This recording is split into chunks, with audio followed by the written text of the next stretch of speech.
Hello, everyone. Welcome to the Rat Queens, the Hangover D&D adventure. I am Kurtis Wiebe. Hello. We may have to do a bit of musical chairs after you've already sat down. I don't know. I'm very hungover myself. So I was at a wedding last night in Calgary. Okay, so this is going to be an adventure I wrote for Wizards of the Coast. You can actually get it, I think, for free. So you can download it and run it for your crew if you're a fan of Rat Queens. Who here has actually read the book before? Yeah. All right. Who's caught up with the new series we launched this year? Is anyone caught up with it yet? No one? One person. Two people. That's just me, Kurtis.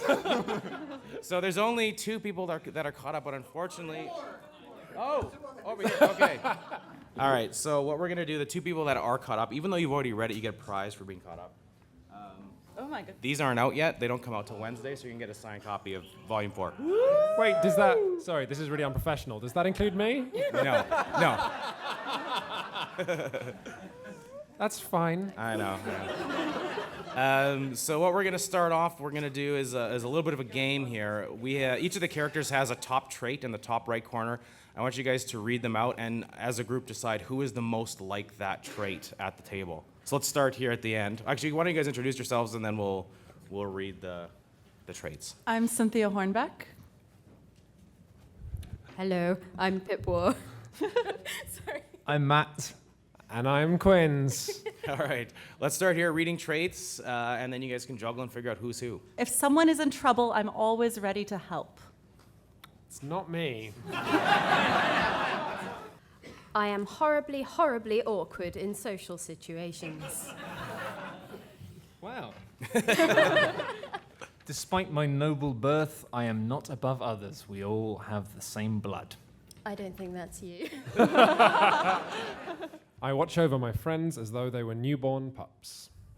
Aww. I mean, I Very don't. sweet. Like, It's a sweep before the storm. All right, so what do you guys think? Who is who? I'm helpy. yeah? Yeah, I might be the most awkward. I don't know. Shall we swap? Yeah, just And swap then- your seat. yeah. Just sit at the character you think that you are. There's a lot of spells. I, as we all know, am of noble birth. It's true. A nobleman. I am a nobleman, but I feel that I'm not above others. I'll go out there and say that I feel I have the same blood as everyone in this room. All right. Okay. No, Very don't arm me. progressive of It's you, like, Quinns. I'm not racist. Like, Hang on. Does that mean that you've got type O blood or something? It's like the universal. Oh, the donor. universe. No, that would mean my blood's better than everyone else in the room. So yeah, I would love to jump here, Matthew. Yeah, I mean, I don't watch over my friends as if they were newborn pups, but I'll sit here. Perfect. Well, this is actually perfect because I've thought that Matt would be the perfect Hannah all Yeah, I mean, along, so yeah, it's I am. just sort of obvious. All right. Well, we'll go with that then. Since most people here seem pretty familiar with the Rat Queens, I guess we'll just kind of jump into it. I was going to read a bit of a overview of it. Do you want to do an overview? It's going on the internet as well. Oh so. God. Okay. I didn't know that. It's not live. So Oh, okay. If you say Okay. something, we can edit it out. Oh, perfect. All right, so I'll just read what's actually in the description of the Rat Queens, and then we'll go into the actual adventure. The players will be assuming the role of the eponymous Rat Queens, a band of college-age female adventurers in an original fantasy setting. I didn't write this, by the way. I did, actually. Rat Queens is a comedic series that often lovingly pokes fun at the tropes found in high fantasy fiction. As such, the adventure embraces the absurd, hilarious, and crude. You have been warned. I had to write that for Wizards because I had to take out a lot of F-bombs. Are we allowed to do F-bombs on this? We specifically said that this was the one panel where there would Okay, be tons all right. of swearing. I did have check to for edit children. this significantly for them, so... we're good. Are there any children hiding in the room? Are any of you three boys in a trench coat? Well, That describes most of Shut Up and Sit Down, actually. Yeah, it does. So the Rat Queens are Hannah, who's a foul-mouthed, half-elf tiefling spellcaster with a chip on her shoulder. Hannah's loud, crude, and always lets friends and foe alike know what she's thinking. Violet is an honor-bound dwarf warrior descended from a noble line of artificers. She's abandoned her traditions at home to find her own way. Dee is having escaped the deranged cult of Nyragoth. It's a squid god. She is a human cleric who has left behind the trappings of religion. She sees that her powers of healing and protection come from within and not from some monstrous alien creature. She's quiet and bookish, but not to be trifled with. And Betty, she's the loving gel that holds the raccoons together. She is a small smidgen, because Hobbit is trademarked. She has a huge heart and is accepting of everyone, almost to a fault. Her skills as a thief are, to this day, unexplained, but she excels at the sneaky. She has a penchant for candy and is known to partake in other types of candy from time to time. So those are the characters. So who are you guys at the table then, now that you've chosen those traits? Let's start at the end here. I am Betty. And I am pro candy. Perfect.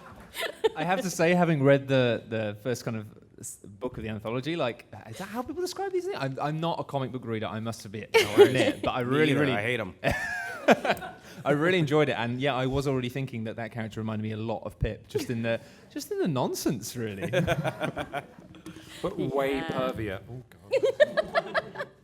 I am Dee, and I am definitely bookish and have strange relationships with gods and spells and stuff. Because I did drop out of my PhD program, so there you go. I am Violet Blackforge, a dwarf warrior who did actually shave this morning, so I'm kind of in Nice. character. Very good. Very good. You don't look as beautiful for it. Right, I am Hannah, a sort of wizard who's unpleasant but likable. Mean that's to good. That's good everyone to know. except us. I Yeah, I think. mean to everyone apart from you guys. Which is, that seems like me. And sometimes us. Yeah. Yeah. So for the spellcasters at the table, the spells are kind of laid out to what you have already prepared. For Matt at the end there, you have one that is at the top next to the dice there. That one's one that you can use, I think, once per day. And then if you have a short rest or a long rest, you want to change out your spells, that deck on the right is kind of what you have access to.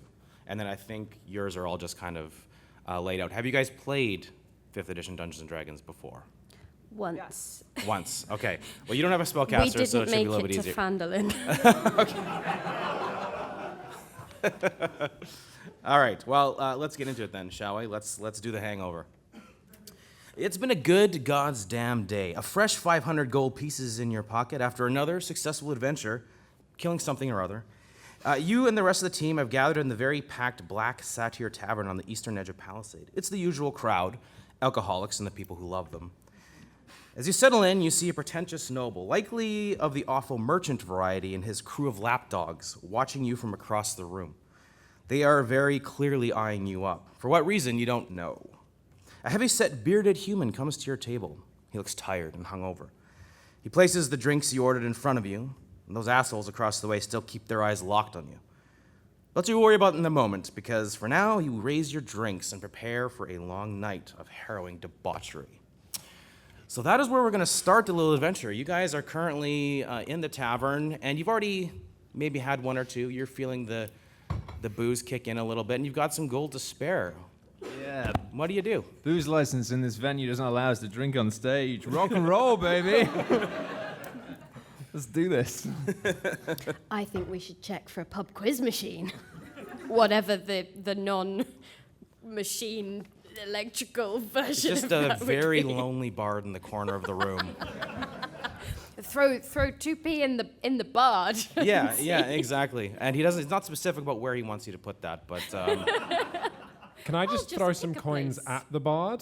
Just sort of like for fun? yeah, sure, yeah, go ahead. Why don't you make a roll to see if you actually hit him? You've had a few drinks, but I think you're still capable at Is this that point. that's a D20 for Yeah, that's a dex? D20, and let's just make a dexterity check. Imagine if that was a critical hit to start there. 11, so +2 for wait, hang on. How does this work? So yeah, you just add your dexterity bonus. I think is underneath the dexterity number, which is yours is probably like 14? 15. Yeah, so you'd add a +2. Okay. Yeah, so you managed to hit the bard, and it's not really maybe a response you're expecting. Maybe he would like say something witty, but unfortunately, he doesn't seem to have a lot going on up here right now, which is mostly me. And he just kind of hangs his head and walks slowly out with a single tear in the corner of his eye. Forever out into the lonely night. What are the rest of you guys doing? Did I just become the villain? I think they're all villains when they're drinking, aren't they? And I'm just drinking. Okay. Heavily. All right, so you just sit down and you start quaffing all different types of whiskeys, and she's kind of a hard liquor character, so that's kind of what you are drinking at this point. If that's all you're doing, then you immediately need to make a Constitution saving throw. Okay. 19. That's a 19. Wow. Is that And that's with your bonus. 20? Nice. All right. Well, Hannah's drinking very respectably in the corner. There's nothing else going on in that corner. We have a bard that's sobbing, has left. Violet has harassed that person. We've got a drinking Hannah who seems to be handling her liquor. And what are the two of you doing? I mean, you were going to put some coins in the bard, but he's left now. I'm going to suggest that there aren't enough people in the party and that we should go and knock on doors and wake up more people to come and join us. Oh, I like that plan. What, you mean like make friends? No, just waking people up. Hang on. I want to check out the lady situation in this bar before we decide to move on. So, what do I roll for that? Why do you make a perception roll? Can you perceive ladies? Can you perceive ladies? We will find out. Cool. Well, 20. Wow. Yes. I know where my skills lie. I found a lady.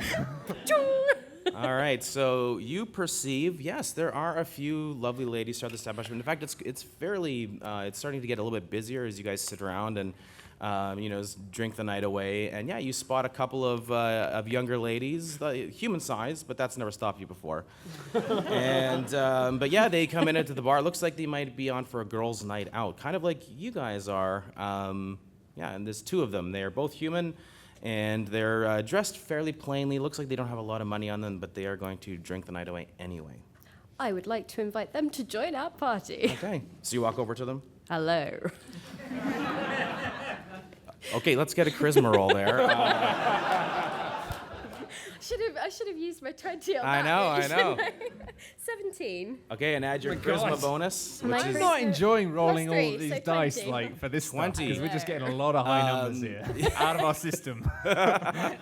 you get a hello back, and she looks down and she sees you looking very pleasant and very inviting, and she just nods to you and How you doing?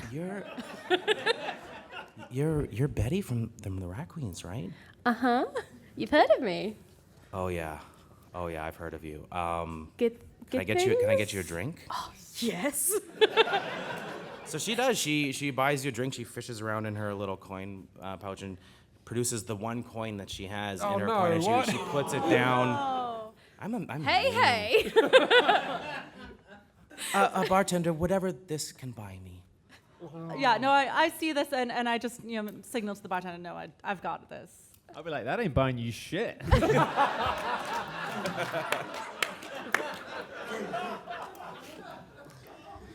All right, so you step in and you intervene, and these two lovely ladies end up joining you, and you guys have another round. I want everyone to make another Constitution saving throw. Since Hannah was already fairly heavy into it, you are at a disadvantage. So you roll twice and take the lower of the two. Oh no. Oh, you got to roll. So you have 12 and 3. 12. 6. 13. 18. All right. So after about an hour, you are the only one conscious. The other girls are just face down. An hour in. The other ones, they just really drank, and Betty was getting a lot of lovely attention from the ladies and Okay, was wait. drinking a lot with them. It's just just, you like, conscious mumbling right now, but dead you're starting to languages. feel pretty floaty at this point. Do I have an inventory aside from longsword times 2, battle axe, greatsword, hand axe times 2? And did you bring that to the pub? I think it's just, sort of under the armor. It's assumed you always have all of those things on you. Okay. Okay. So, but I don't have right. There's nothing I consider No to be potions of healing, or you could hit them or something. Yeah, no, that's what I'm doing. I'm going, Hannah, and then I'm banging the back of her head. Yeah, against the table. Hannah. This is pretty much recurring. Once she's at this point, she's not coming back. The only thing that you can, even though you made your save, you're still feeling a bit floaty, and you see those people that I mentioned earlier, those weird merchants, kind of still staring at you from across the room. Oh, they're getting some. Yeah. I'm gonna walk over to them. So as you get up to walk, the bartender brings the last drink to you that you had ordered before they had all passed out. Actually, there's 4 drinks that were ordered, but they passed okay. out. So Yeah. you have 4 drinks. I'll sort of take them 2 in each hand. Are they like Sure. tankards with handles? Yes. Yeah, so I'll just have all 4 of them. Okay. Because I don't want to turn them down. But anyway, I'll walk up to the nobles and be like, hey, what the fuck are you looking at? We don't like your type in our bar. What, badasses? I'm a Yes. badass, right? Well, I don't like your type in this bar. You know, we've heard that you take money to help people like us and then just take us out of town and rob us. Yeah, that's basically how this works. What do you do with the 4 drinks in your hand? What do I do with the 4 in my Yeah. hand? I'm trying to sip from one, but it's Okay. probably spilling the others. I'm still trying to have a good time, you know. All right. I'm trying to get, you know. You want to harass people and still have a good time. I is know, basically- and my yeah. girls have all fallen asleep. So in an hour, which is like, As you're drinking and you're having a conversation, you can see this guy. I see how is, this goes. He's very clearly not impressed with you. But you get there's a weird kind of. He's being very dismissive of you and the others. But why don't you make another saving throw with a disadvantage? Disadvantage, right? Uh-oh. So the first one was a 1. Okay. All right. Yeah, 1. Plus Constitution, though, so 4. You fail. No! And then everything goes dark. Now let's start the story, shall we? Oh no. There it is. That old familiar taste of bile and the pulse up the back of your neck that only the paralyzing slash of a blade can deaden. You recognize the small voice in the back of your mind telling you it's time to wake up, but that voice is being an asshole right now. Still, you manage to force your eyelids open, letting a horrid light pour in that burns like 1,000 acid-laced needles, and not in the nice way. As you slowly focus, the white cloud of suffocating pain melts away. You find yourself in the heart of a forest that, for this moment, feels very unfamiliar to you. You sense a familiar tickle of overindulgence in your throat as the contents of your stomach slowly bubble away. Judging by the taste in your mouth, those contents are mostly ale pipe smoke and unicorn dew. You take a look around, discovering that your head can magically still look to the left and the right, in a term you would probably call certain efficiency. And it is here that you discover, dangling from a rope by his feet and a branch above you, a rather perturbed-looking human watching you with narrowed eyes. You assholes left me hanging upside down all night, he hisses. My tears are blood. Your attention turns in another direction as a muffled sound comes from a large wooden chest sitting in the lowest branches of a tree across the way. Beneath the chest lies a shattered wagon that once held 2 broken barrels of ale, and 1 barrel still completely intact, thank God for small mercies. Would you kindly cut me the hells down, the stranger shouts. So as you just come to, the first things that you notice as you slowly get up to your feet, Dee is wearing a very different outfit right now. Very stylish, looks like it might have belonged to a man at some point. Hannah has a mustache. Violet, you find a silver key in your pocket and 20 gold pieces. And Betty, you have an ornate golden ring with a perfect square-cut emerald in it. And there's an insignia on both sides of the gem. It has 2 eagles flying in opposite directions. What do you do? I'll say to the guy hanging up from the tree, just as he shouts for help, I'll just say, "Sweetie, girls need a drink," and just walk towards the barrel. And, All begin right. trying to get some out. All right, so yeah, you've got the cork in there. It seems like that had already happened at some point throughout the night. And yeah, there's a couple of half-broken glasses that are kind of there, but you could still put some Yep. booze in there. Pour All right. 4 drinks. All right. Pour All 4 right. drinks. We'll sort you out in a second. All right. So what are the rest of you doing? Can I roll for aspirin? No, but if you want to make a Constitution saving throw to see how bad your headache is, you can go ahead and do that. Better out than in. 12. Yeah, you're not feeling great. Really took it a little too far. Starting to become pretty obvious by now. What are the rest of you doing? Does anyone know who's in the chest? Someone in the chest? That was a great night. Well, we're all out here, so does it matter? If we're all out here, then whoever's in the chest is not us, and therefore an asshole, and therefore they can stay in the chest. And I'm also still hanging from the tree. Would you please, Well, right, we know about you. please cut me down? You're fine there. Go cry your blood tears. Wait. Why do I have a mustache? It looks good on you. Thanks. Does it look good on her? It's very thick, kind of curls around a little bit just at the end. Very nice, actually. Like a British very general's debonair. moustache. I still don't know if I want a mustache.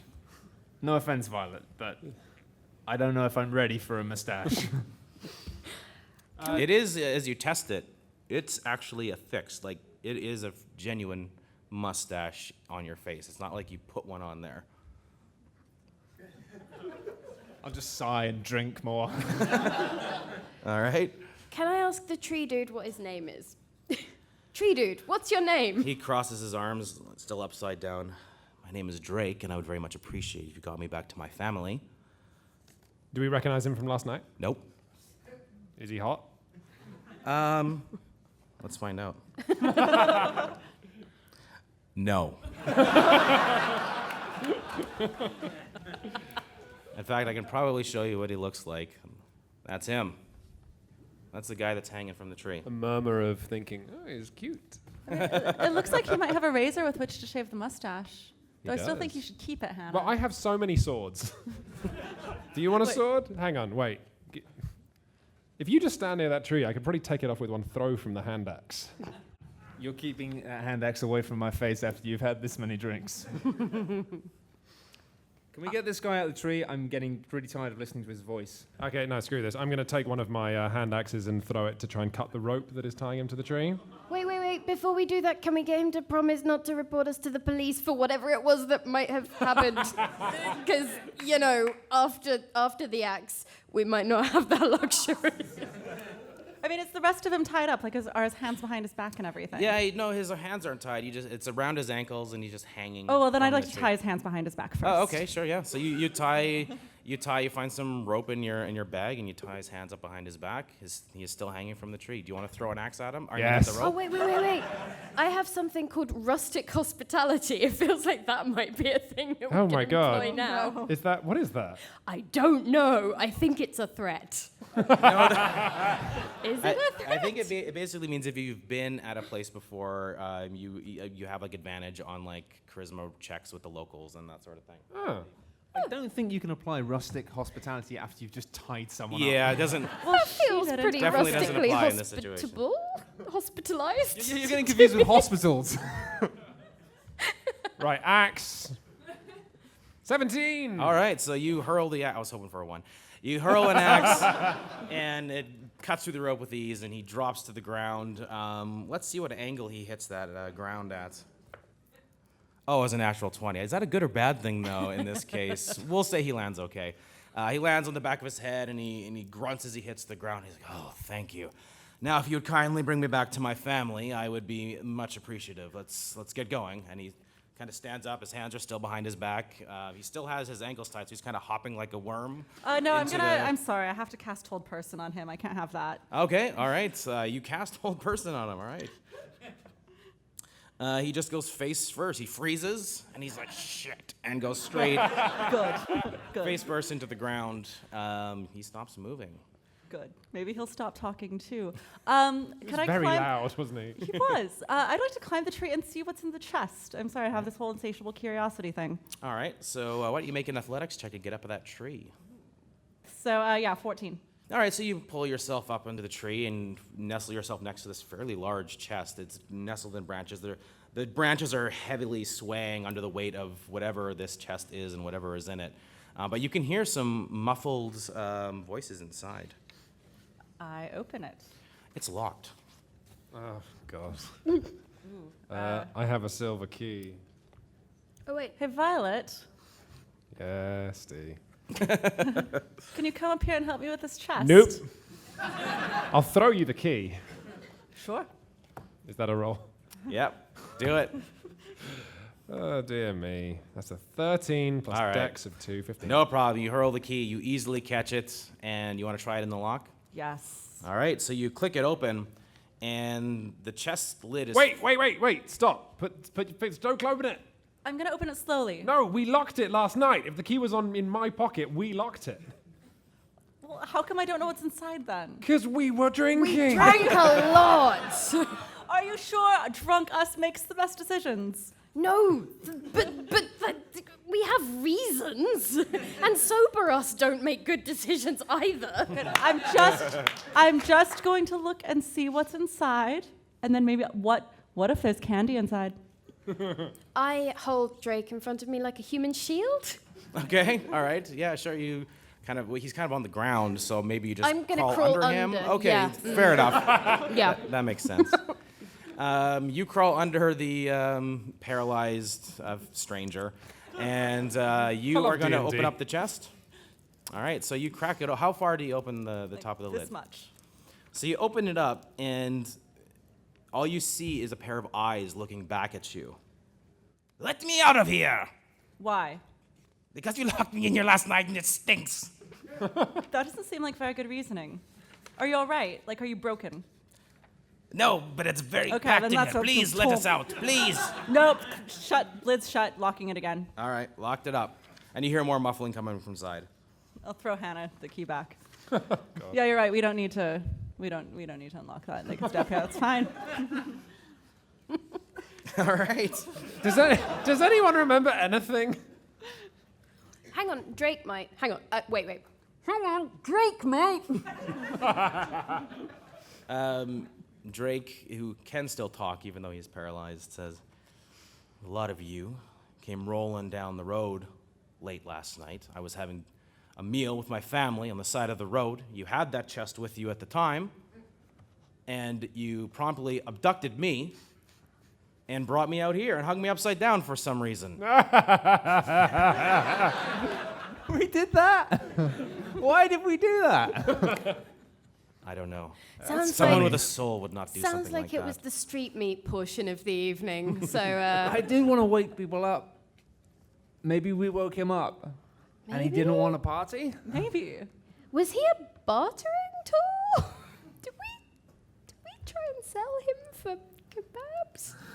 Well, maybe not yet, but we could. Ooh.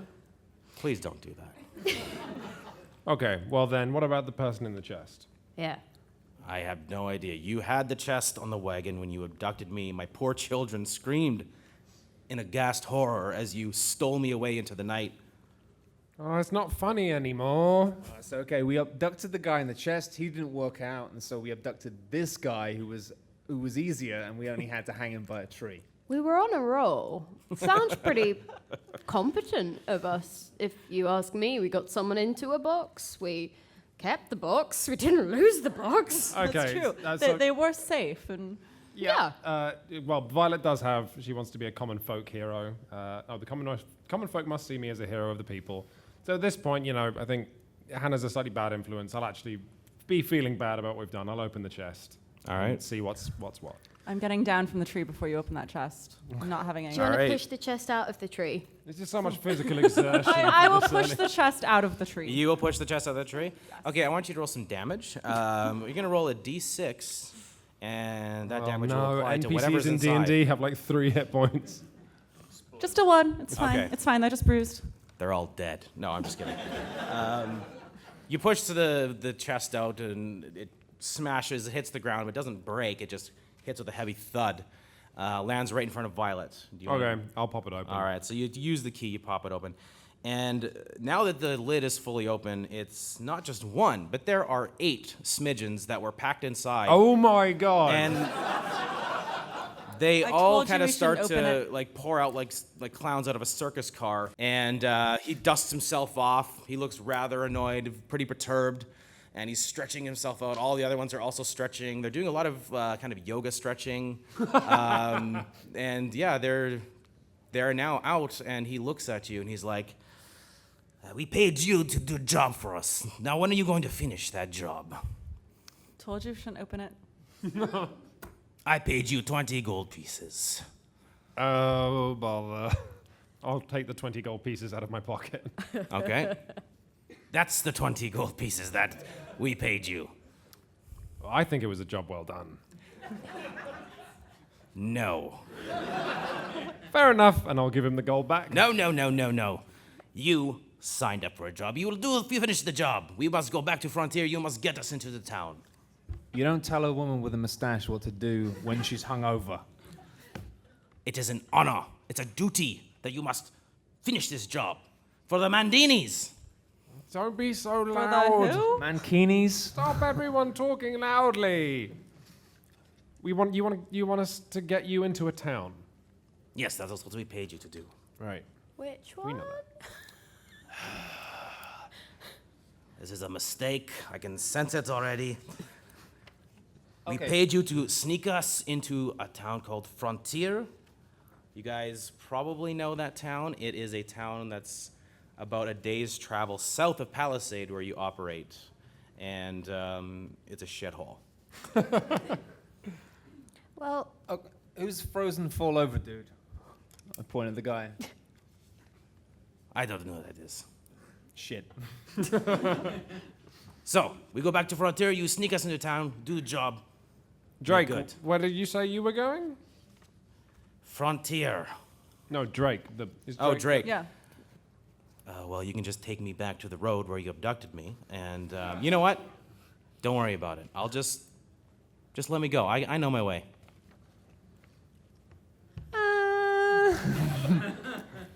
Let's be buddies a little longer, Drake. Yeah, I don't feel like we've learned to trust you yet, Drake. could That we goes both ways. put him in the box? Don't put me in the box. Well, I can't hold person for much longer, so maybe we should put him in the box. It's a very good box. Let's not. Seems put like him- someone should be in it. Let's just say, sweetie, where do you live? I live in the forest with my family. No, I was meant the other guy. The guy who wants to go home. Or is that him? Yeah. The guy that wants us to go home is Drake, yes. I live in the woods with my family, and they're probably starving. They are alone and unprotected. You have done a horrible thing. Bring me home. You know what? I'm just going to go. Do you know, I Remove think, this spell from me, please. I think we should help them. I mean, we promised, and like we're not really doing anything else. Wait, help Drake or and- help the small people who want to go to the unpleasant place?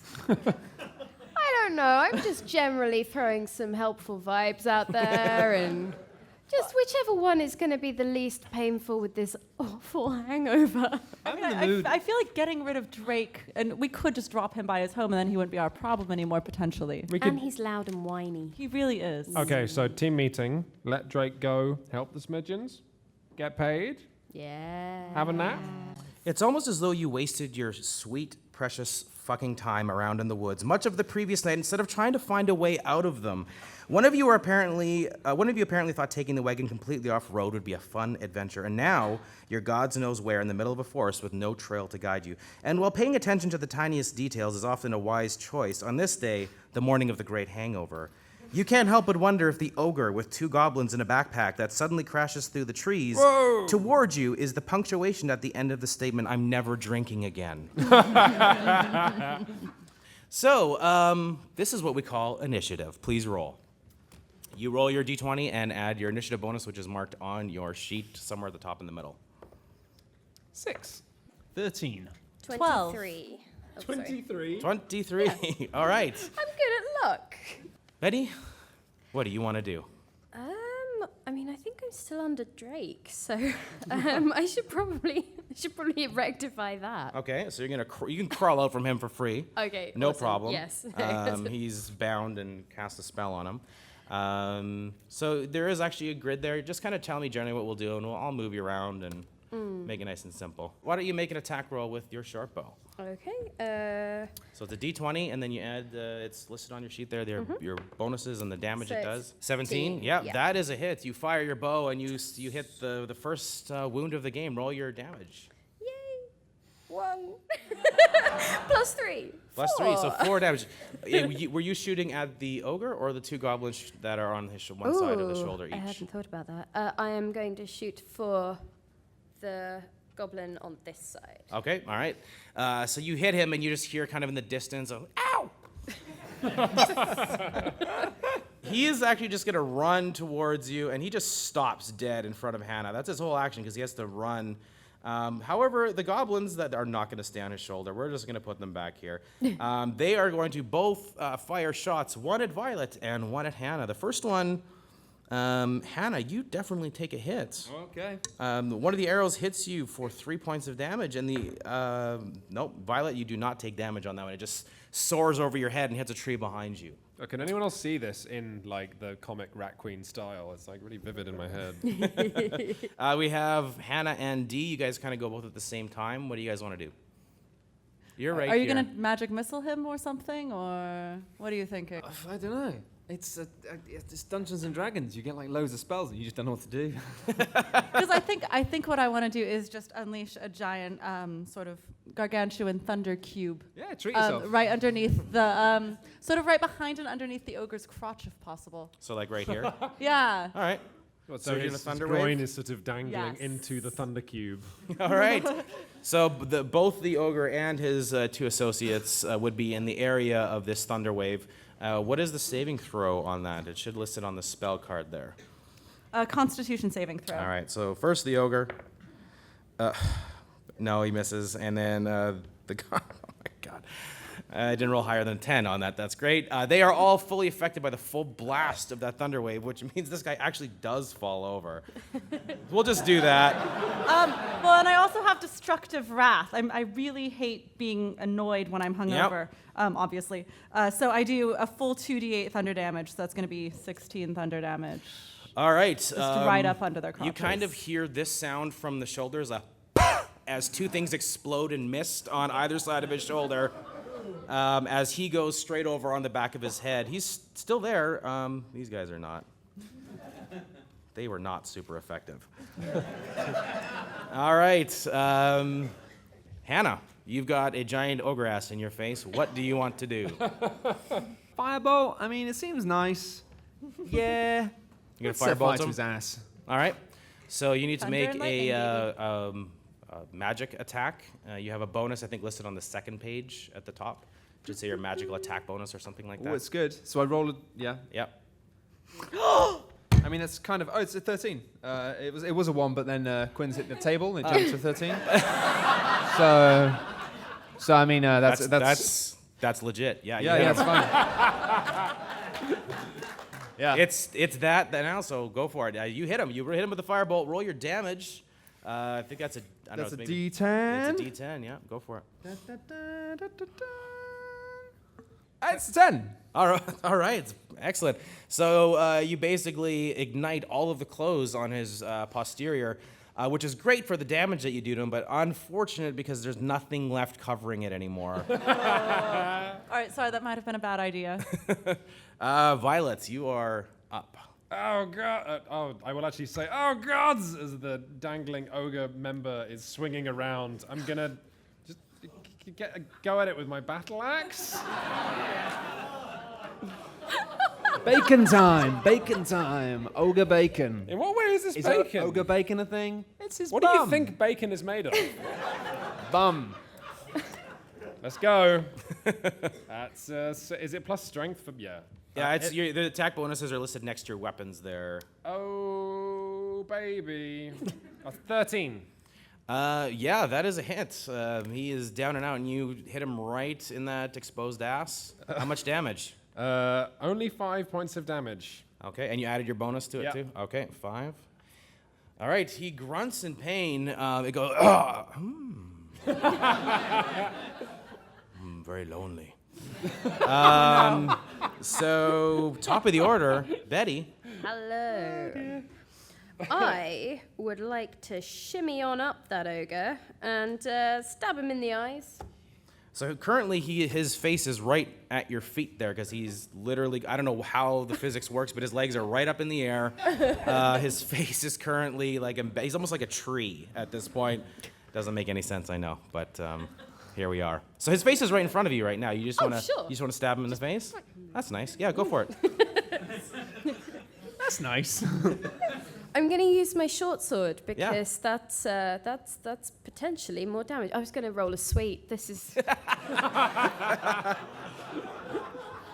on brand. 9. And do I get a strength? Is it a strength check? Yeah, just listed next to the short sword. That'll have a plus Oh, bonus okay, next to plus it. 5, so 14. Yeah, that hits him. You stab him right in the eyes. Do your D6 damage. Okay. 6 plus 3 is 9. All right, that went very quickly. You kill him. You slay the ogre, and he falls through the map and is never seen again. All right, so No you've bacon? successfully beat the ogre. I want all of you to make a perception check. Perception will be on your skill list there. 12. 17. 10. Oh. All right. Who got 16 or higher? I got a 1. Not Don't so see good. anything. Don't No, notice your anything. eyeballs just kind of pop out of the Oh, sockets and no. dangle for a second, go back in. You got higher than so you notice that while everyone else is finishing, stabbing the ogre and getting blood all over them, you look over and it looks like that spell has worn off and Drake is trying to make a hasty exit away. I'll turn to the other girls and say, Drake's running away. Do we care? Nah. No, not really. Nah. I don't know. Can you see what the smidgens are doing? Are they still here? They're all up in trees. I'll say it as like sort of Drake's running away in the background. I feel like this is the kind of thing that's going to come back and bite us later. But I don't care.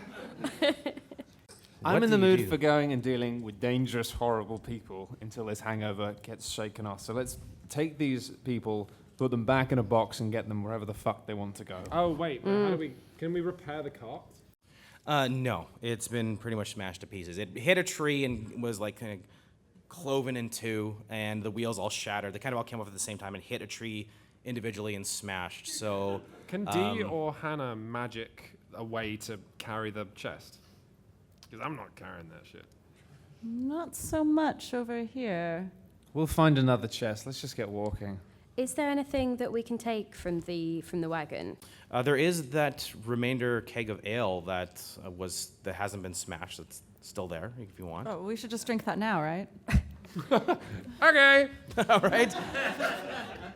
You kind of, as you go and finish off the last of this keg, you see this smidgen with his 7 other smidgens all just kind of standing there, tapping their feet, waiting impatiently. Are we going to be going anytime soon? I offer them some sips of ale. No, we are on a job. Are there any lady smidgens in that box? No. Unfortunately. Goodness. Okay. Yeah, so we'll finish the ale and then Yep. head off through the forest trying to find our way towards Frontier. All right, so you guys can make a survival check to see if anyone can follow the trail of the wagon to maybe lead you out of these woods. 14? 10. 18.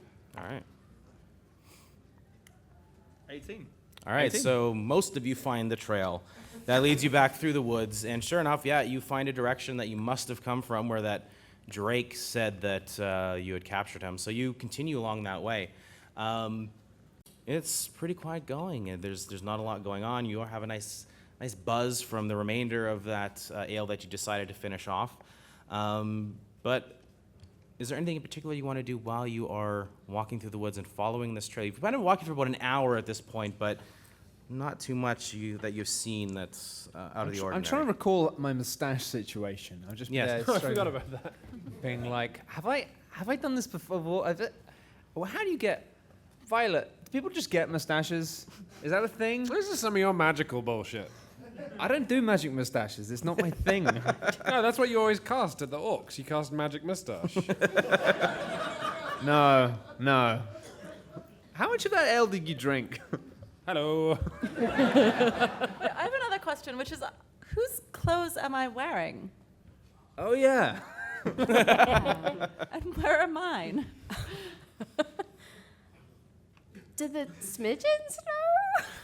What's that ring? I've always had that.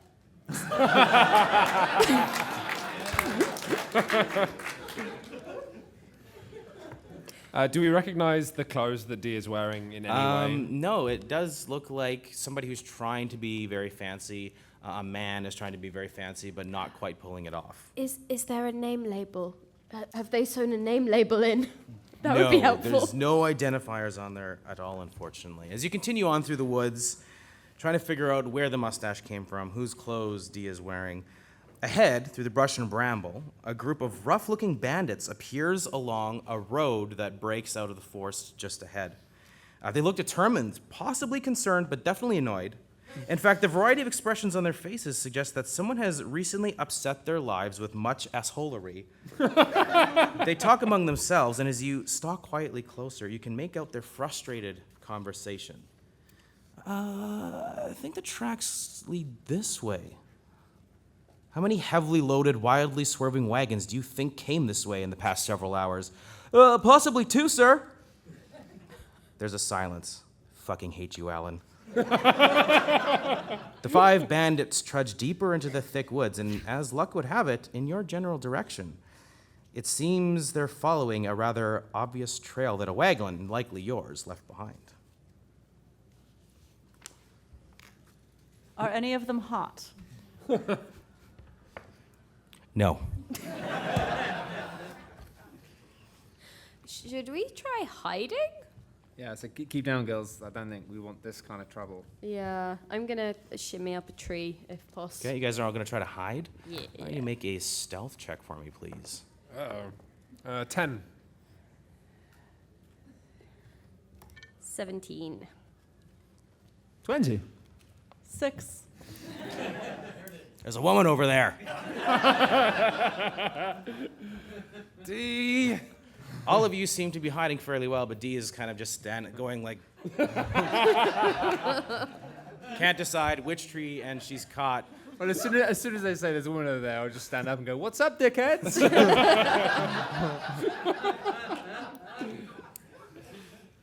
That's them. They're the ones that robbed us last night. Where's our bandit captain? Hang on, do you want the 10 little ones or the one standard one? Hannah. Which asshole are you referring to? Yeah. Our good buddy Drake, where is he? You heard him? Oh, that Are guy's you We're gonna sure hurt you. You want him back? Yeah, he's our leader, and he's a nice guy. Wait, he's your... I think it's time for an intervention here. Do you know who we are? Huh? Look at our badges, and you can just see that there's a tree over top of a tree. You've got badges. Yeah, we're a real That's badass sweet. gang. We're the Forested Wood Bandits, bitch. That's so sweet. Do you get a membership card as well? Yeah, are you interested? Jesus. Potentially. D. No. We get 10% off in Palisade at the local tavern. Oh. If we tell you what happened to Drake, will you help us with these idiots? I've never seen them before. Who are they? Oh, they're really cool, and you definitely want to take them to. They're Frontier really for awesome and have us. loads of money that they just want other people to have. No, It's look, fantastic. That is not true. They said something about How honor. did we get there? I paid you 20 gold. You must finish the job. That was if you paid us up front. I mean, what did you? Sorry, yeah, no, I'm supposed to be helping, aren't I? There's a bit too much Pip coming through. Listen, on your that boss, one. your boss was up a tree, and because we put him up a tree, and then We cut him we down, cut him let him down, go we tied him up a eventually. bit, and we cast a few spells on him, and then he went, but he was fine. He was totally unharmed in the entire process. Frolicking, even. He was a frolicsome man. Where, He was where asking is us for help, and we very kindly didn't hurt him much. Yeah. we didn't hinder. Yeah. Yeah. I want you guys, well, it seems like Hannah's doing the most talking over there. So let's get a persuasion roll over there to see how these guys react to the conversation. Okay.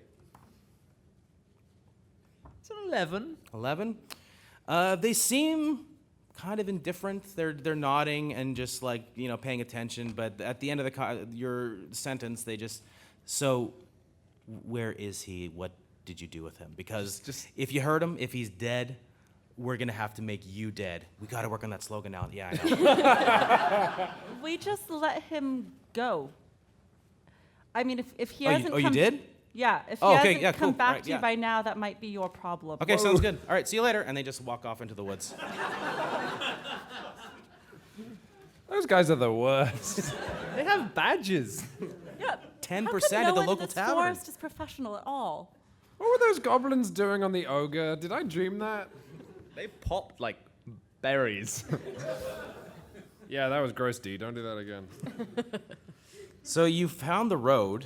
This road to you is familiar. You've traveled this road before on various quests and adventures. It's called Shore Road. And you know that if you travel northward along this road, eventually you will get to Frontier, and then eventually you will get back to Palisade. What do you want to do? Why did we do so much walking last night? Seems like a lot of exercise for just a night out. Oh no, we had the wagon until Yeah, the fairly wagon. recently. How much would a new wagon cost? Probably around like 20 gold or something like that. Interesting. Would someone carry me? Nope. Wait. So look, we're gonna get to Frontier in like after some hours of travel. Yeah, right? basically it's kind of early morning. You would get there as around dinner time. Well, we don't have the chest anymore. How are we gonna get these smidgens in there? So Larry Half Mandini, who hasn't introduced himself yet, he says, I'm so glad that you asked. You see, there is an item in the town that I need you to take for me. Since you didn't finish the job, I got another one that you can do. So, 20 gold, all you need to do is to sneak into the town guard's room and take a statue. It'll be worth what we paid you. And you will fulfill your honor duty mission. Oh, that sounds like it would be a job for a thief, though. Do we have a thief? Oh, hi, Betty. Hello. This day's looking better already. Would you like to do some honorable work, Betty? Will someone carry me? I'll carry Betty if she agrees to steal the statue. Deal. All right, so do you head along to Frontier? Yeah, I think so. All right. So you walk for a little while, and as you pass the road sign indicating that the outhouse of a town known as Frontier lies 5 miles ahead, you spot a figure in the distance. Despite the vista of the sparkling ocean thrashing against the cliffs below, you can't help but watch this stranger as you draw closer. In fact, the closer you get, the more familiar the figure becomes, in no small part due to the fact that you half recognize the patchwork assemblage of women's clothing that he's wearing. The figure's arms are crossed, and he scowls as he draws close. Perfect. Couldn't leave well enough alone, eh? Come back for a second round of good old Dick the Word Duck, eh? I've got to ask a question. Does he have a mustache? No. I would say, oh shit, is this your mustache?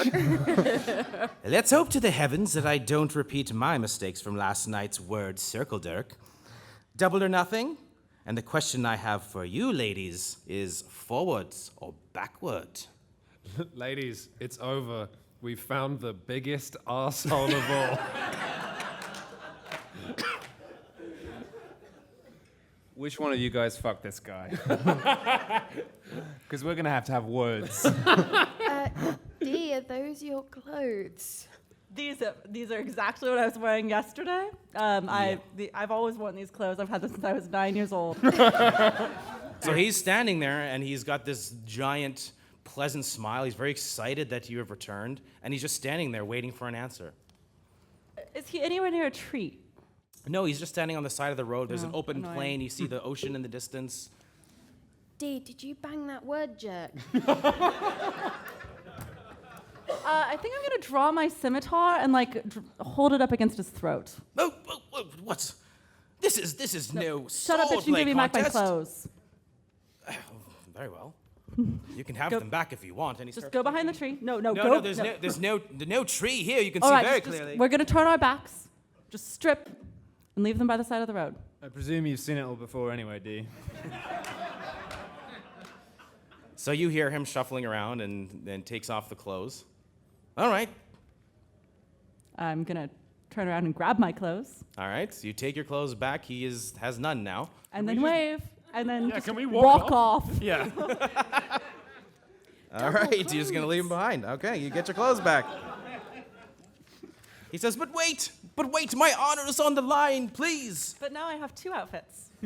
New rule for the Rat Queens: no one sleeps with anyone called Dick. Well, I didn't know his name when it happened. So he kind of starts following along behind you. Oh my And he's got no clothes on. He's like, but wait, please, just one more word, Circle Dirk, please. I assure you it'll be riveting. Why do I find myself strangely drawn to this man?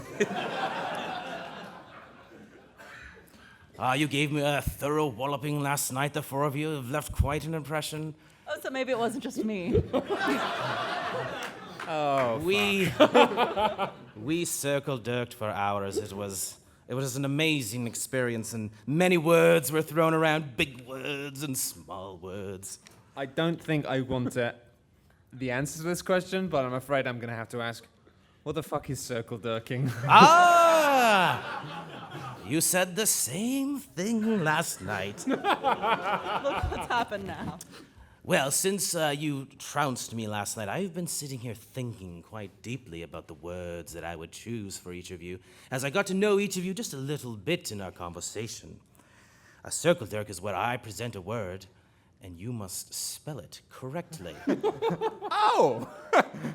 And, We were doing that when we were drunk? That's kind of more embarrassing. And since I did not pick effective words, you thoroughly trounced me. I was very surprised that Hannah was able to spell the word cat. But I've got better words this time, so my question still stands: forwards or backwards? If you win, I will give you each 20 gold pieces. But if you lose, that's the rub. You must give me back the dignity that you took from me last night. No one can give you that, sweetie. Sorry, that's... What is happening? A spelling bee. We do need money. Forwards or backwards? I'll take a forwards, please, Dick. Just like last night. Your word, Hannah, is liaison. Liason. Oh, I'm so sorry. Oh, no. Wait, that was right, wasn't I have taken just that much dignity back. You missed a letter I in the word, unfortunately. Oh, L-I-A-I. I am 25% stronger and more dignified now that I have no. taken the right You're word. making him more powerful. He's a bigger dick than he was a moment ago. That's for sure. All right, me next. Very well. What do you want, forwards or backwards? Forwards. Your word, D, you heathen, is sacrilegious. S-A-C-R-E-L-I-G-O-U-S.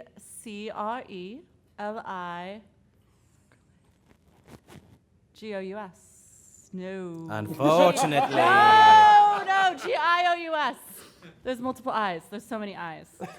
Yes, and you missed most of them.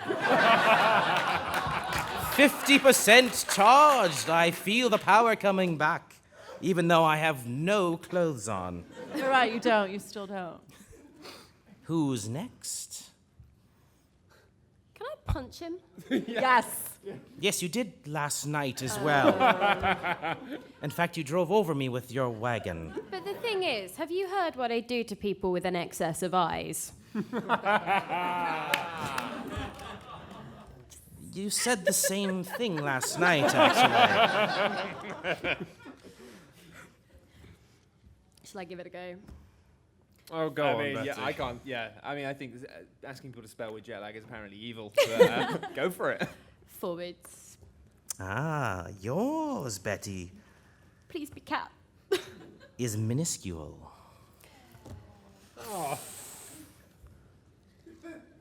Wait, all of these words refer to us. Yes, I said that. Good work, He Hannah. wasn't listening. M-I-N-U-S-C-U-L.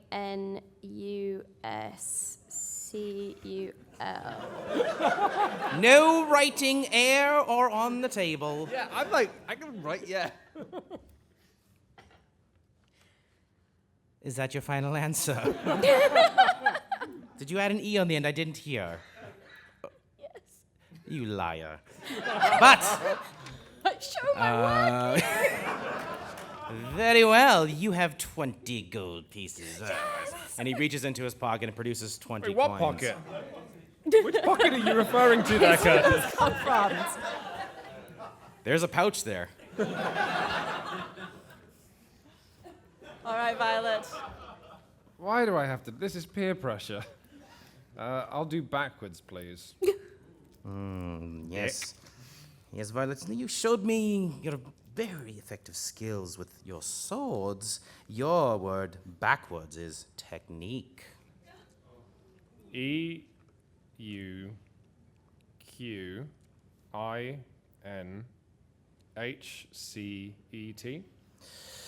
Oh, yes. It appears that you are still, the two of you are the smartest amongst the group. Wait, hold up. D! No! Now is not the time! You may have your 20 gold pieces, and he reaches into the only pouch that he has. And produces 20 gold coins for you. Well, it seems that our word circle, Dirk, has come to an end. Does that mean you'll fuck off now? Wait. He's still got another 40 coins in that pouch. Do you have another hold person? Wait, I don't want to reach into his pouch. It's not the first dick I shake down. Hand it over and we might give you clothes. That would be nice if you gave me my clothes. I would be very Well, wait, appreciative. how much are these clothes worth? Like 40 gold pieces? No. No, my mother made them for me, actually. Oh, so they're worth like 80 gold pieces then. Priceless. Because she's dead. They're pretty comfy. You can keep them. I will find some new clothes further on down the road. And he just walks away. That was the best D&D encounter ever. So what do? You see the naked man continue on down the road to his next word circle, Dirk. You see the town of Frontier hazy in the distance. Larry Half-Mandini and his crew are all tapping their feet impatiently. I'd forgotten they were still. Was it Larry Half-Mandini? Larry Half-Mandini and the magnificent Half-Mandinis, yes. Half-Mandinis are a noble family. Yes. What makes them magnificent? You haven't really seen any reason why they would be called that at this stage. Maybe Why you will. the fuck are we helping this army of Mandinis when we just got given twice as much money from a man who wants us to spell a word? It is honor, duty. Honor and duty. You must do the job. That is the answer. Let's go. I wasn't asking I'm fine with you. just leaving. And apparently there's like some valuable statue or something we could go steal too. The statue might be good. Let's come on. Also, we did kind of promise, and we did kind of put them in a box and knock it out of a tree. Yeah, but I don't trust people who want insubstantial, unimportant statues and rocks. It's kind of usually more of a thing than people let on. That's not true at all. Sure.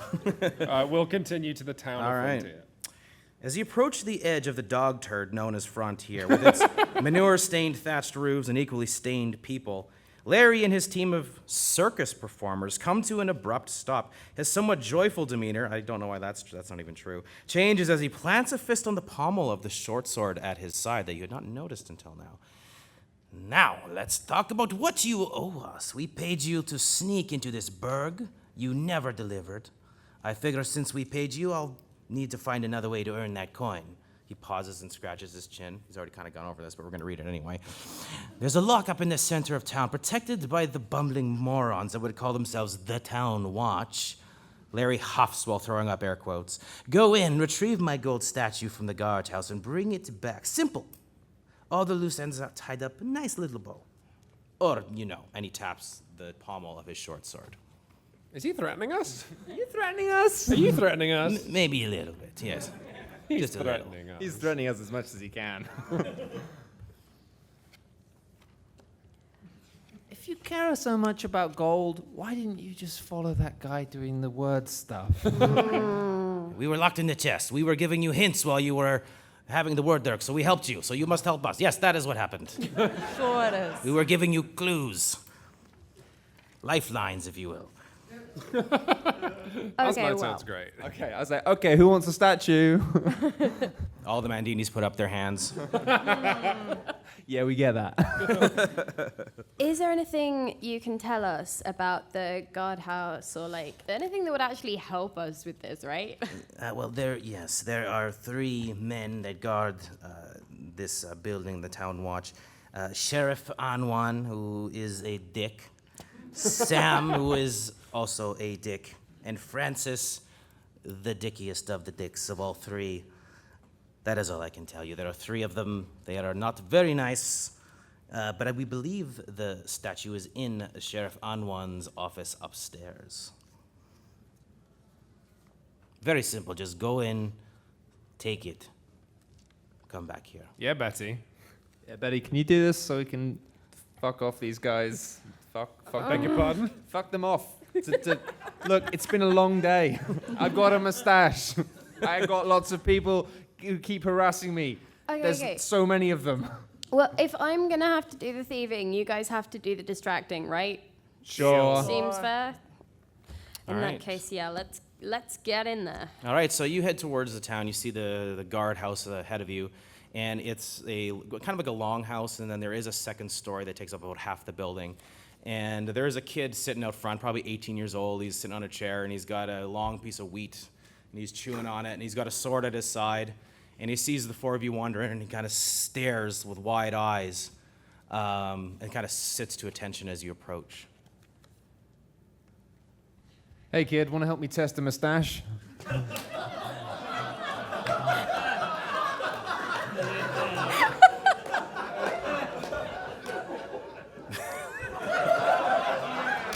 I literally don't know what to say to that. He kind of just stutters a little bit. Oh, what? Yes? Let's go for a drink. Okay. And he just wanders over towards the pub. I'll be there in a minute. All right, so he just leaves. The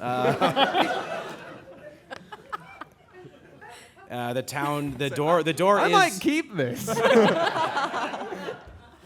The door is currently, it is open. They have a very open door policy here at the building. And so you can see inside, there is a large, he's probably about a good 300 pounds. He's a human, and he's sitting behind the desk, kind of like Baloo from Robin Hood. It's like that, but a human version of him from Robin Hood. And he's sitting behind the desk, and he's got his feet up on there, and he's just currently just humming a tune to himself. And there is a kid that's kind of brooming around, cleaning up in the inside of the guardhouse. Betty's time to shine, right? Betty needs to get through undetected, right? Would a fog cloud help you? Oh my god, isn't that poisonous? No. No, my fog is completely healthy. Full of vitamins. Organic fog. Yeah, it's just vapor, actually, right? It's a lot healthier for you.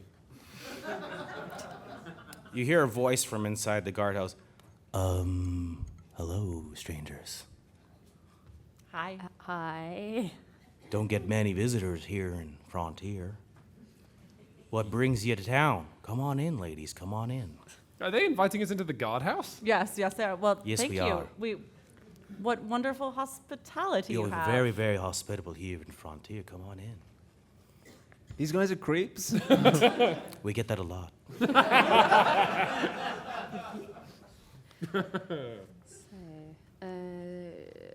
Can we make a perception check? Yeah, to go for see it. what's around? Yep, sure. Make a perception roll. So 14. So you're kind of standing right near the door where that kid wandered off, and you can see in that the main guardhouse is on this main floor. You look in, that's probably the office. And then just to the right, looking in, you can see that there are 2 cells that are currently empty, and then a staircase that disappears up to that second level. That's pretty much the only anything of interest in this room. It's the general layout of it. And the kid is still kind of sweeping around, not paying much attention. Shall we get him to show us how the cells work?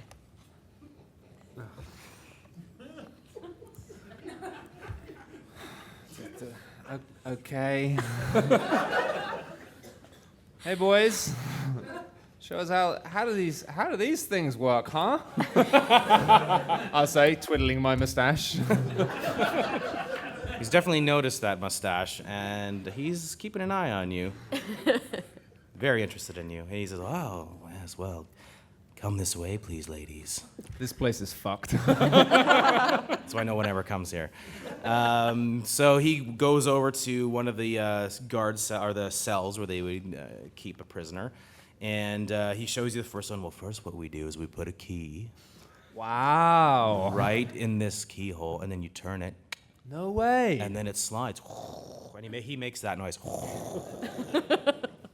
But what does it look like when people are in there? Well, I can show you. And he walks in. See, what you do is the prisoner would walk in just like I have. Oh yeah, and then I'd shut the gate. You would shut the gate. Okay. That's correct. Yep. And then I'd lock it. Yes, but I'd prefer if you didn't do that because I'm the sheriff here, you see. Oh no, we're just playing. Make a persuasion roll. Fair.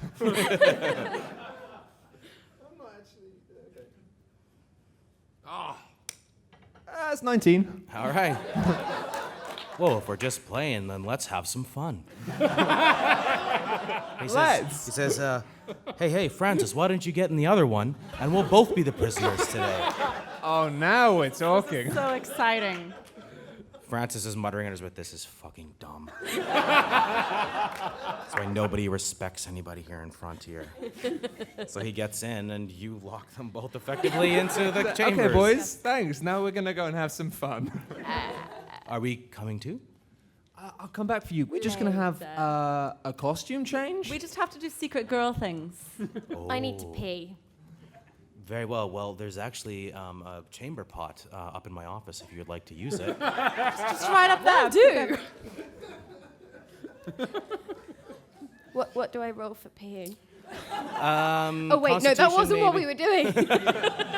All right, I successfully peed in the chamber pot. Mission complete. That'll All right, be 20 so- gold. So you are at the bottom of the stairs. You can see the door is open. He hasn't closed it or anything like that. You can see it's his main office where he has a desk. And actually, from where you're standing, Betty, you can actually see there is a statue sitting on his desk. Cool. I take it. So you're going to go up the stairs into his office? I'll come with you. I guess we all go, really. We just, yeah. To do girl things. To do the girl thing. Like Girl burglary. things. So the statue is, as you get up to the desk, you can see it clearly now. It is a knee-high statue of a person holding a statue that's holding another statue. And it's just sitting on the desk right there. It's golden. It looks very heavy, but very beautifully detailed. And it looks like it actually is gold. That is the dumbest thing I've ever seen. Wait. I'm just gonna try and take a good look at it and try and be like, is this just from my experience with inanimate objects often being a pain in the ass? I want to just be like, let's just check this isn't some nasty stuff. All right, what are you checking for? I'm just looking to check it's not kind of magical in any unexpected way that's just gonna piss me off. Traps. Do you have detect magic? Probably, I don't know. It'll be, I think it's a first level spell, maybe 0 level. If you do not have it, you can just do like, if maybe Betty, you want to do like search for traps or something like that. Yeah, that All would right. be... That would be a thieves' tools. So roll your dice and add a +2. Okay. 15. So you do just like a quick look around, looking underneath the desk around and making sure there's no like triggers or anything that'll set it off. Doesn't seem like there is. It's really just sitting there. Sweet. I am going to push it off the desk just to make sure. So you go to push it, and as soon as your hand touches it, you realize that it is very, very heavy. You try to push it. The second your hand touches it, you hear like a whoop, whoop. That's the sound of the police. Wait, but we Thank you, locked them thank up. you.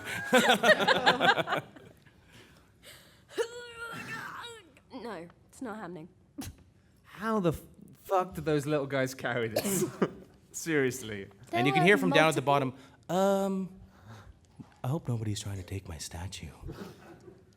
Sorry, boys. We just knocked it when we're doing our lady stuff. Yeah. I am so nude right now. Yeah, me too. Carry on. But you hear another one. Whoop, whoop. It's making some kind of loud noise. It's fairly loud, actually. It hurts It's your ears a coming little bit. from the statue. It's coming from the statue, yeah. How do we turn off your statue, given that we didn't mean to do any of Oh, this? you'll need to. It's a special code word. You'll have to let me out. I have to do it. So. I know words. We can. I'd rather not. I really would rather I want not a tell you this. spelling bee. That's wonderful. But you would have to let me out. I'm sorry. I'm not going to give away that code word. I'm all out of plans, you guys. So is the statue so heavy that like none of us could move it? She's just tried to push it and she can't move it. Okay, I'm gonna go over there, full dwarf, and trying to move it or carry it in any way. Okay. Is that a roll? That would be a strength check. Yeah, just add your strength Oh, bonus. it's not great. 12. So you try as much as you can. You cannot budge this statue. In fact, you're pretty sure that it's not a strength thing. This thing will not be moved from this desk. Take the desk, someone said from the audience. Yeah, can we move can I just give the desk a shove? Sure. Is that a strength check? Yeah. That is 23. All right. So you shove the desk. The desk moves. Right, let's go.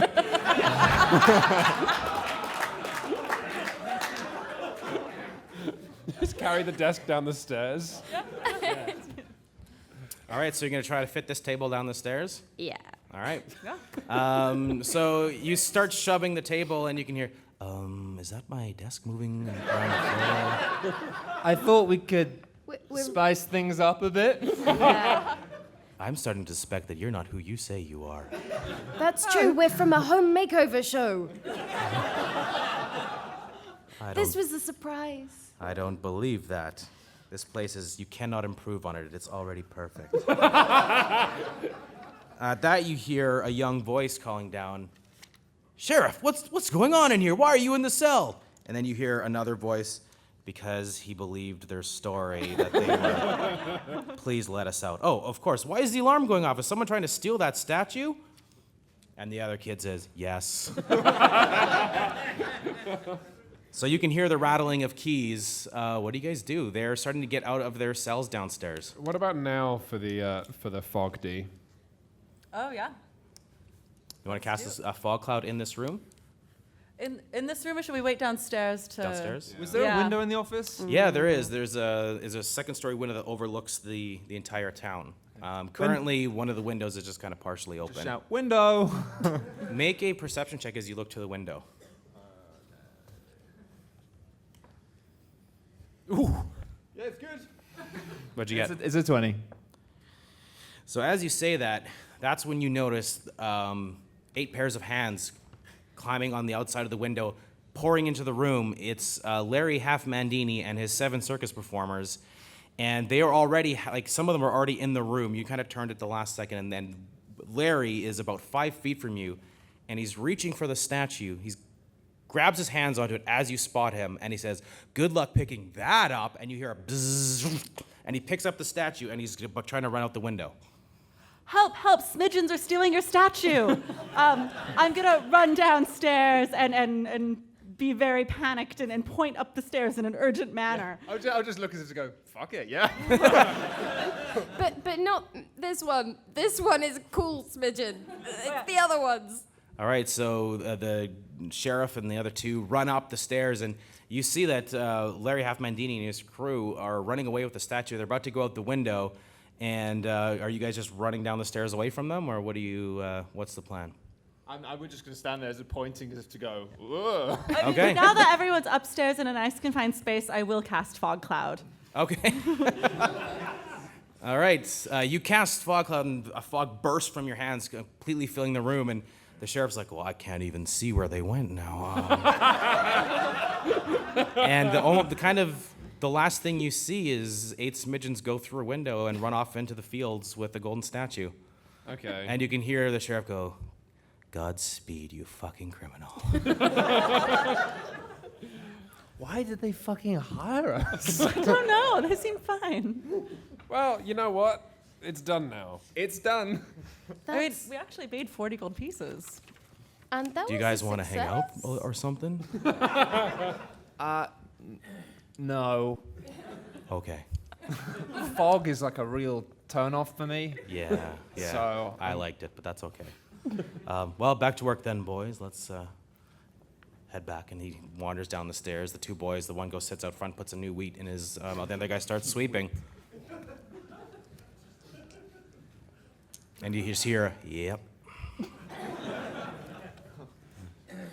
So what's worse, these guys or the word Dirk guy? I still just Definitely want the word dirt guy. Who the fuck gave me this mustache? Still so many mysteries.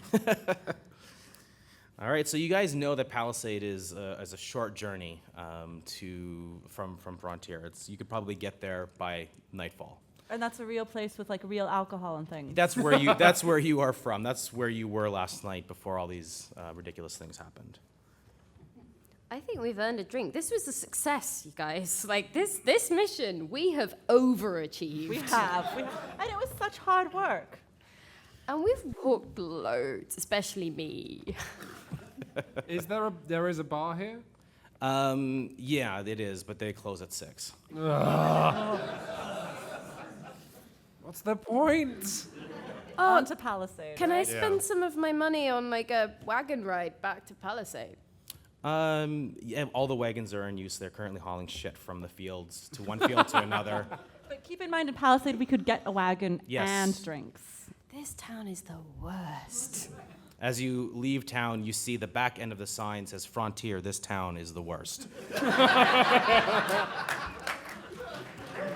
You continue on the road, along Shore Road, heading towards Palisade. The familiar lines of Palisade beckon you home. Its uneven perimeter wall, its rancid cabbage-like smell, and its appalling attempts at architecture. It's good to be home. As you navigate the bumpy, seldom repaired road into town, you see 4 people walk through the front gates and take up standing positions alongside it, as though waiting for your arrival. As a matter of small interest, they are armed and armored, likely just coincidental. As you draw near, a snotty-looking aristocrat steps forward from the group of stuffy fake knights. Should I kill you now? Or wait for the trial and kill you after? Is it the guy from last night? It is. So not so coincidental after all. Thanks to a proper fellow by the name of Gary, we knew you were on your way back. Best keep this unfortunate business outside the town, yes? Fucking Gary. You vaguely remember this man, or at least you remember someone's fist connecting with that face at some point between this moment and the black hole fugue that is your memory of the previous night. I want my ring back. You can hand it over now, or I can take it from your bloated carcasses. Is he talking about the ring that Betty's had her whole life since she was a child? I think so. He must be very confused. Your choice. Don't bother running like cowards this time. We finish this today. We're really tired. Running like cowards? The last time we saw you, you were running away naked. Oh no, that was the other dick. There's a lot in this town. A lot of those. But this is my grandmother's ring. That belongs to the Lavender family, my good family, for I am Sir Dandelion of Lavender. You will not accost me again. Have you got a badge? Or a 10% discount? She's wearing my badge, my family ring. So hand it over, if you will, or I shall set upon you with fury and force. I don't want to hand it over. It's so nice. And Betty- I earned it. Betty, it's- Slash inherited it. So, Flower of Ponce says it's a badge of Lavender some kind. of Dandelion, That's what I sir. said. It's kind of a badge, Betty. That makes it a lot less cool. Can I take bits of it? Do you want do you the want to just take it ring off and back, slowly or chip do away you at it in want- front of him, or? Can I dislodge the emerald like behind my back? Like, I mean, you can try to, but they're all currently staring at you. look over there. They don't. You guys, I'm out of plans. I suppose if I give it back, can we just go back to normal? Are we cool? Make a charisma check. Or persuasion. 15? Yes, we can. We Roll cool. to be cool. All right, so you hand him the ring back. And he's like, oh, thank you. Mama will be so happy. And he puts the ring back on. All right, gentlemen, let's go for some drinks, shall we? And they go back into town. I love these encounters. You know how long that map took me to build? Jesus Christ. Look at this thing. Look at this thing. It's beautiful. Come on, it's a windmill, for Christ's sakes. Hey, fuck you. It's a very nice windmill. Should we beat them up anyway? I'm in the mood for beating someone up, and that guy was a flower, man. I don't know why it angers me, but it does. I think I'm really hungover. Do you So want to they- beat him up or random people in town up? Oh yeah, we'll find you someone to beat up. Good. So, Sir Dandelion of Lavender is no further threat to you. And the Oh, last wait, of wait, the... wait, sorry. What? Was he ever really a threat? No. The last of the clues finally come together regarding the night of debauchery that led you to waking up in a strange forest. In the aftermath, you feel as though you might just take things easy for a while, even as you knock back another glass at the tavern. Then you turn to see a man approach your table, his arms crossed in anger. He looks vaguely familiar and sports an angry wound above his upper lip. Oh, shit. You owe me 500 gold pieces for the wagon and horses you stole, plus the ale I was delivering. The figure leans heavily on the table and glares directly at Hannah, and I'll have my fucking mustache back if you will. And that is the end of the Raccoons Adventure.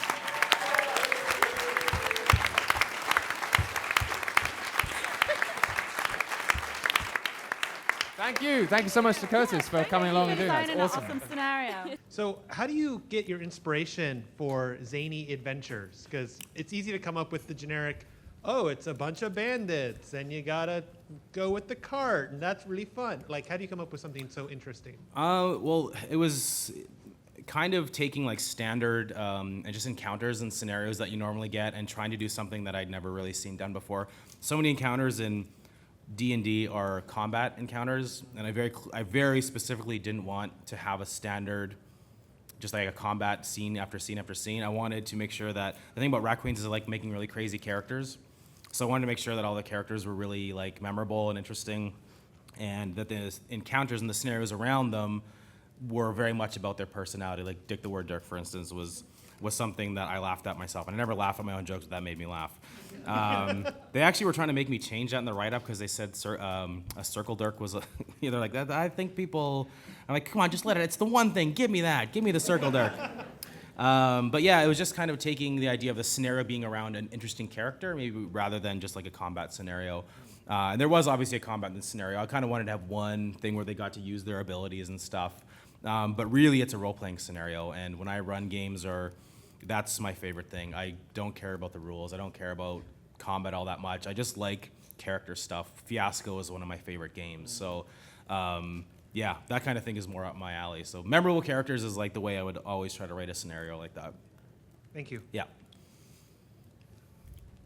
So after reading Rat Queens, it's fairly clear that all the writing's from a very deep love of pen and paper RPGs and D&D in particular.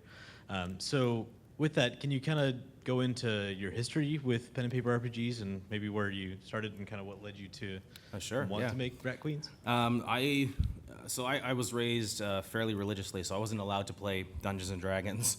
Who knows the Satanic Panic era? Yay! Yeah, so sorry. So I was kind of raised in that environment. So we got around that by playing Star Wars. And I played the West End Games D6 version. And that's where I really got my start. My actual first game was at Victory Games James Bond. That was the first one. And actually, I've adapted that to like a cyberpunk setting, and then that's a great rule system. If you've ever haven't tried it, I really recommend it. So that was kind of my first experience. My good buddy's older brother ran a game for us. So I've been playing since I was probably like 12, 13. and I didn't really play D&D until I was in my 20s. Just didn't get around to playing it. And then I weirdly started writing I actually wrote for FFG a long time ago. I wrote for a setting called Midnight. Do you know that one? Well, I'm my God. former FFG marketing, so well, let's just say that we watch the movie on the bus to Gen Con every year. If you have not seen that movie, Don't. it's amazing. There's literally a line in there. Who wrote that, by the way? I know I shouldn't have. Not Put you on me. the spot. Not me. Definitely. There's a not line me. where they say, "It stands in the shadow of the shadow." I'm like, how did that get? How? Anyway, so yeah, gaming has been a massive part of my life, and it's obviously it's a big influence in Rat Queens. My whole goal with Rat Queens, though, was to make sure that the jokes were always something that could hit for everyone, even if they weren't a gamer. But if you were a gamer, it hit a little bit more. That was always kind of the goal. I wanted it to be really accessible. There's a lot of stuff taken right from some of my games. In the first volume, that troll that smashes that guy to absolute mush, that was from a campaign where it was actually a midnight campaign. And my buddy invited this new guy who was like a power gamer, and like I said, I don't care about the rules, I like story.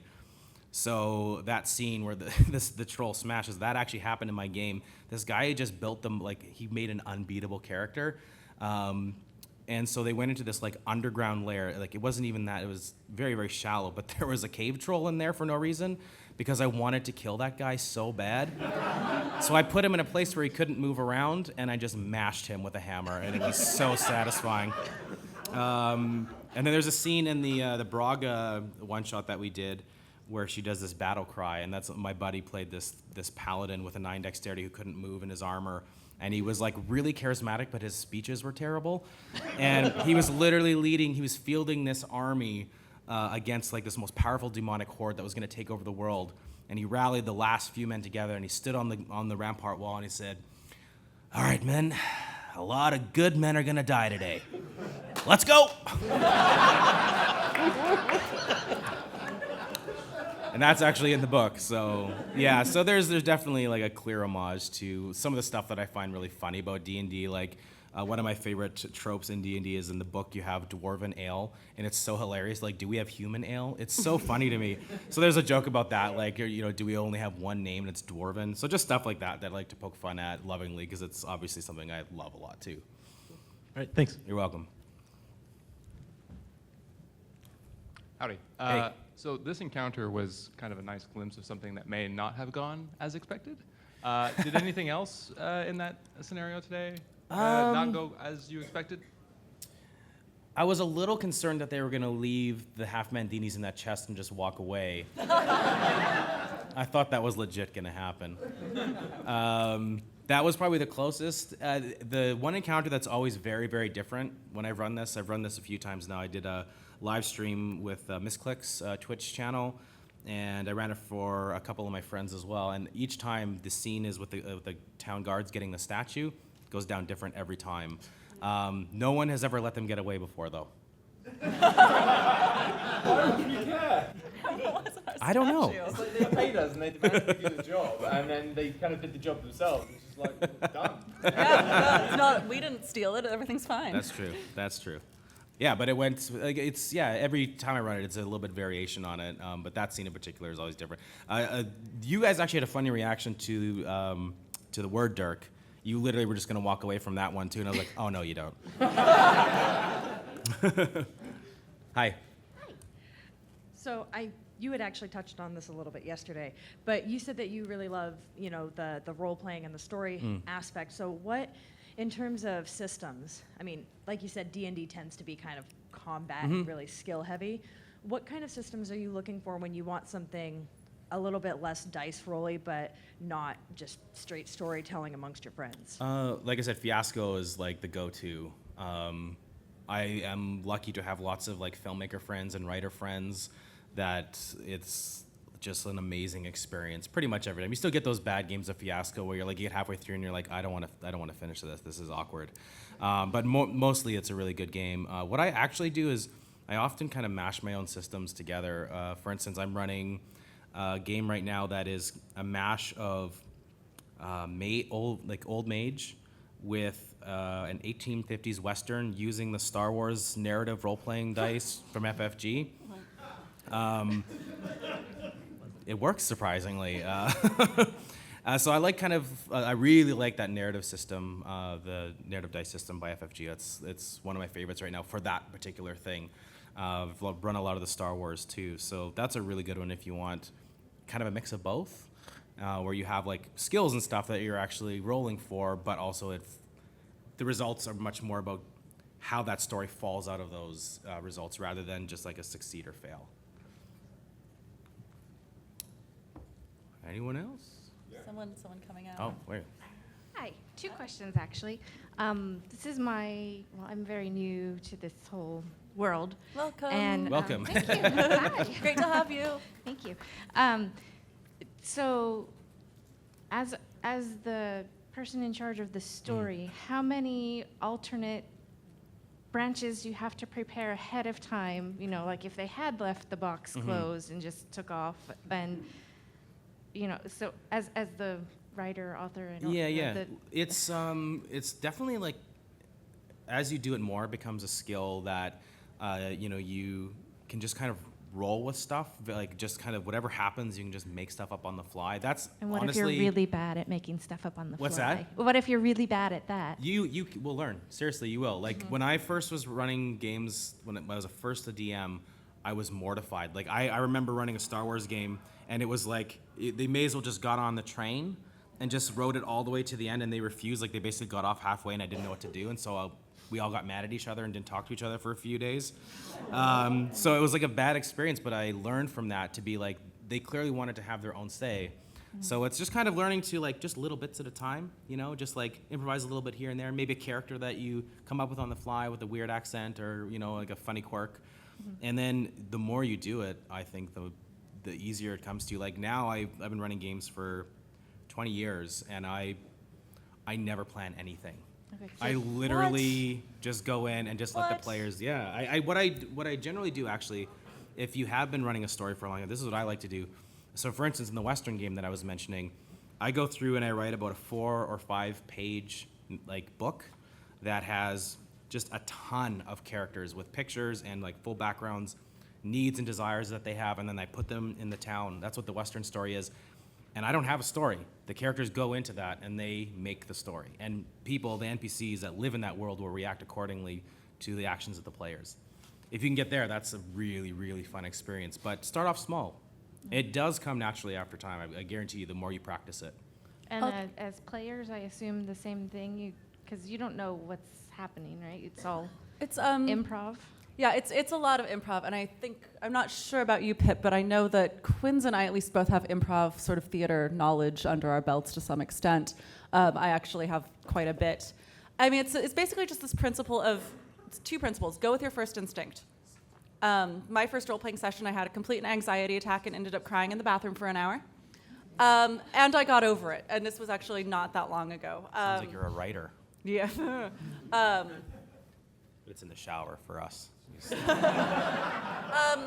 And I was very afraid that like the first thing I said would be wrong for my character, a wrong thing to do in the game, and it wasn't. That was all anxiety, and it was just, I was lucky that I had people who could say like, no, just we want to what can we do to help you?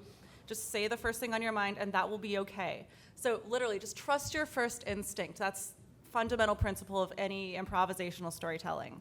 Just go with your first thought, no matter how ridiculous. I mean, I've not done a huge amount of role-playing myself either. Like, I've only really started doing it in the past couple of years. I did it when I was a teenager, but again, it was kind of like you described it as like being weirdly competitive teenage boys, who would have thought, and kind of having kind of almost people fighting the GM and vice versa, and having some kind of bad blood and bad times. Yeah. But but as an adult, it's like the main thing I've learned. We finished a Blades in the Dark campaign recently, and it's kind of like you don't have to have a complete character going into it. You can just have like an idea of vaguely what the character looks like. Maybe they have a cool mask, and maybe they're a bit. I didn't have any backstory for my character until we'd done 4 sessions, and then I started to think, and you can just have a really vague idea to begin with. You don't have to be like a backstory. You can just be like, my character is shy or loud, or even like when you don't have to role play. You can just say, I'm going to try and persuade the barman. You don't have to jump into like doing voices, and every now and then if you want to, you can, but yeah, you can really engage with it at any level, and it's fine. I'll add one more thing quick. The other thing that I think is really fundamental to learn when you're starting to get into RPGs is the principle of yes and, which is we all have this idea in our heads from watching Critical Role or things like this, that the GM is this very essential guiding force who controls X, Y, and Z, and the players are sort of going through that journey. But in reality, it's a lot more collaborative, and everyone is building on what everyone else gives. So take whatever other people are giving you at the table, say yes, and I'm going to add something new to that. So yes, I'm going to persuade the barman, and I'm going to dump a glass of wine on his head.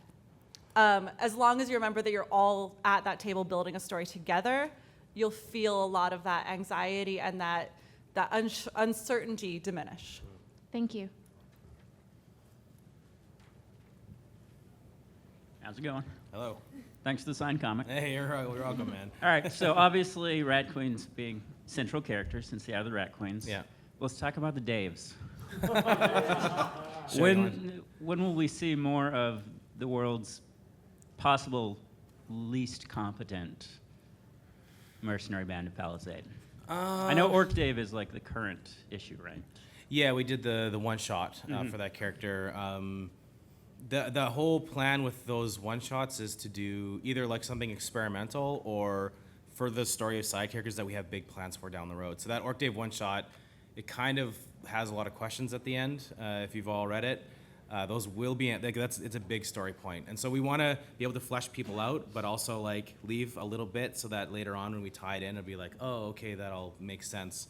And then yeah, that's kind of the plan. Is that's how we'll probably show some of the extra characters. Like we did the Braga one already. Yeah.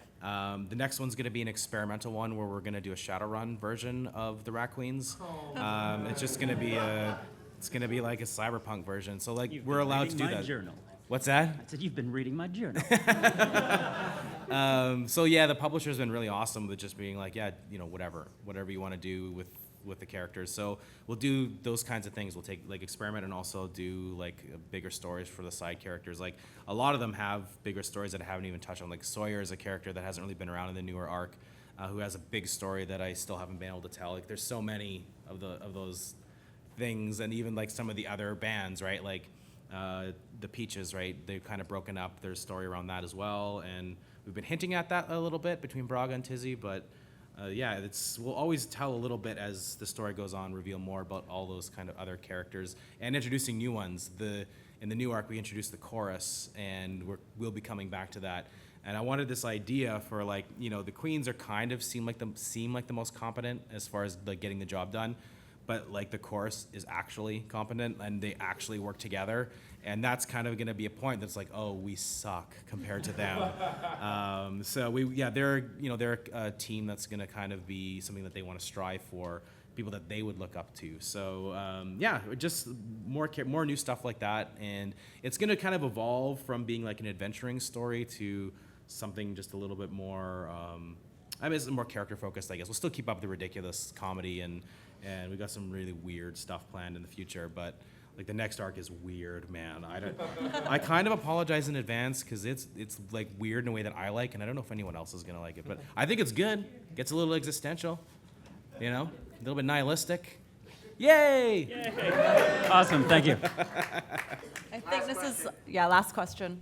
As a GM, do you have systems that you use, mechanical or otherwise, to help encourage people who are having trouble getting their start in role-playing? Like there's the Kudos system and a couple other systems that have been used by various games in general, and there's a couple of systems that are sort of tacked on that you can use. Do you have any that you prefer? Or? I don't use any particular systems, but what I try to do is you just be as encouraging as possible. I think D&D 5th edition has been really awesome for getting new people involved. I GM'd a show that my wife started called the D20 Babes, and 2 of those players had never played a role-playing game in their life, and it was so accessible that they just kind of like eased into it. And luckily, like one is an actress, and the other's done like YouTube shows and stuff before too, so they were fairly confident in front of like doing recording on Twitch. But it's still like you could see there was things that they felt awkward about or they didn't understand, and just like maybe fudging the rules here or there. Like, don't penalize them for not maybe understanding the rules. Like, that, nothing bothers me more than like if a character has a bad thing happen just because they didn't understand maybe something about the rule system for their character. So just being really forgiving with that sort of thing, really, I think allows people to feel more comfortable. And if they mess up, like, it's not a big deal, right? Yeah.